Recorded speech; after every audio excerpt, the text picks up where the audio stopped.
Guesses? মইনা কে best project পেয়েছে ওদের ম্যামই বলবে, তাই বেস্ট হবে। আমিরুল মল্লিক।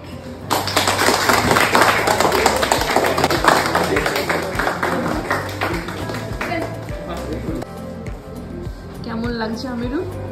খুবই খুশি, আমি এক্সপেক্ট করিনি মানে পেয়ে যাবো, কারণ সবাই ভালো কাজ করে যায়। আমি অ্যাকচুয়ালি এক্সপেক্টই করিনি, আমি তো চমকে গেছি। না এক্সপেক্ট করি প্রাইজ পেয়েছো, তাহলে এক্সপেক্ট করলে আরো ভালো বেটার হবে আশা করি। আরো বেটার করবো, ভালো করে আরো কাজ করতে হবে, আরো লাইফে অনেক কিছু অ্যাচিভ করতে হবে, এটাই চাইবো। Again congratulations, thank you so much.